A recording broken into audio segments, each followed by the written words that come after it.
Okay, good morning, everyone. Thank you for joining this virtual summit, Methane Solutions for Private Equity and Operators. My name is Andrew Baxter. I'm a director at the Environmental Defense Fund, and I'm really excited about introducing our programming today. Firstly, I'd like to thank both Quantum Energy Partners and EIG for all of their efforts putting this event together and gathering a broad set of their oil and gas investments here today. At EDF, we're interested in pragmatic and cost-effective solutions to environmental problems that can work for all players in the oil and gas industry. And that's why we're excited to work with EIG and Quantum on this event. And we're particularly thrilled about our lineup and our audience today. Today, we'll get to hear from industry players on their methane management journey. We have presentations and Q&As with technology providers, and a panel discussion with technology experts on current best practices around approaches to methane management. Now, without further ado, it's my pleasure to introduce our opening speaker, Wil VanLoh from Quantum Energy Partners. Wil founded Quantum in 1998 and serves as the CEO of the firm and the chairman of Quantum's executive and investment committees. Thank you ever so much for joining us, Wil. Over to you. Great. Thank you, Andrew, for that introduction. And good morning to everyone. Welcome to the Methane Solutions Summit for Private Energy Companies. On behalf of my co-sponsors, EIG and the Environmental Defense Fund, we're pleased to welcome over 50 operating companies across the Quantum and EIG portfolios to this inaugural event.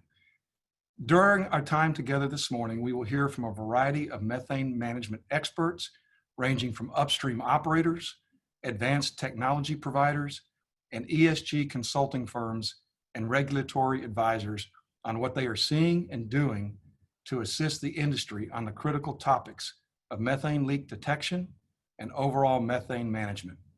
But first, I want to take a moment to say a special thanks to the Environmental Defense Fund for their partnership in bringing our community together and making this critical event possible.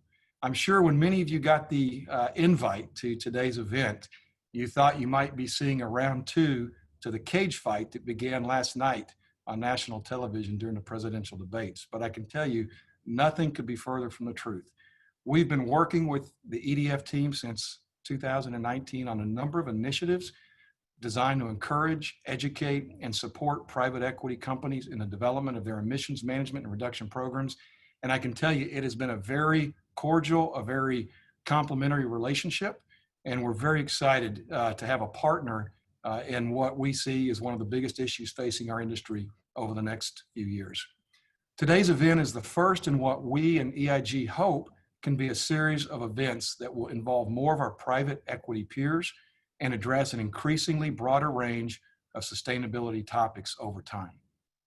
So with that as a background, I would like to frame this morning's webinar with a simple yet profound question. Why are we here today?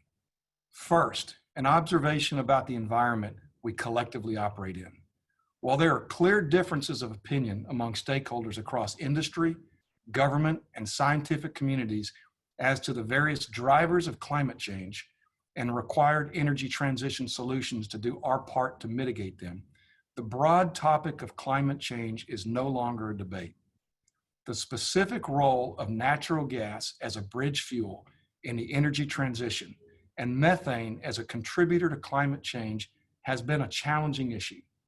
We have the technology, understanding, and quite frankly, the responsibility to address how best to mitigate the release of methane across the industry while we facilitate the growth of natural gas production as a bridge fuel to complement coal plant retirements and renewable energy development across the globe. Supporting that natural gas growth and methane mitigation plan is the right thing to do for the communities in which we operate, for our employees, and for our investors. And so this is where the rubber meets the proverbial road and why we're here. If the oil and gas industry and stakeholders like EDF, other NGOs, and government agencies responsible for regulating our industry cannot collaborate to understand each other's goals, objectives, and needs to design and implement workable solutions and regulations on emissions management, then ultimately all sides lose in a very big way. Oil and gas companies operating in North America will lose, as they will not get the capital they need to run their businesses. Some will shrink, others will simply go out of business. And for you private companies, which is most of you on the phone today, to be very candid, capital simply will not be available going forward. American consumers will lose because they will pay much higher energy prices as we will begin to rely again on foreign imported oil and gas. The only reason oil and gas prices are as cheap as they are today is because of the amazing men and women that created the shale revolution to double domestic production and cut energy prices by more than half. The environment loses because the world, and yes, that means the US too, will continue to consume oil and gas, but will do so with oil and gas produced in countries that could care less about the environment, human rights, and all other issues related to ESG. And our national security loses because we will once again become dependent on countries hostile to America's interest to supply a meaningful portion of the oil and gas we consume daily to run our great country. Ironically, the big winners will be the oil and gas companies based in places like Russia, the Middle East, and Asia, as well as the governments of those countries where they operate, as they will capture the market share that North American and European companies forfeit. If we fail as an industry to develop momentum from events like today, we run the risk of creating a humanitarian, environmental, and economic catastrophe that could have easily been avoided. So given the points I just made, what I hope happens after this summit is that we create the leadership positions and a community support framework for the broader private equity industry on methane management. Many industry players have already done a truly incredible work relating to emissions management, and we will learn and benefit from some of those leaders today. However, this level of environmental stewardship is the new reality and responsibility for all companies in the energy sector, not just the largest ones and the public ones, for all companies.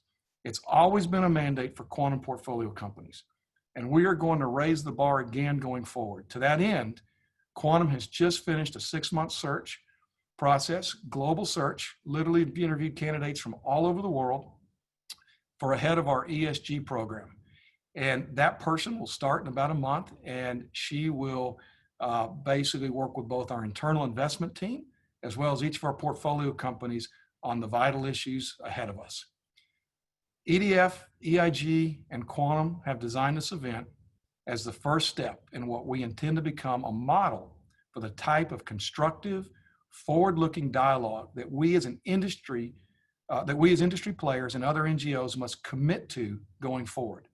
The viability of our industry and our license to operate and supply sustainable, low-cost energy to our country and the world requires our commitment to this effort. So in wrapping up, I would like to again thank our co-sponsors and all of our panelists for the time and effort they put into making today's inaugural event a success. And I will now turn it back over to Andrew Baxter to introduce our first panel. Thank you, Will. That was really powerful statements on why we're here today and a call for leadership on methane management. I think success in collaborating among a broad set of stakeholders is definitely the name of the game.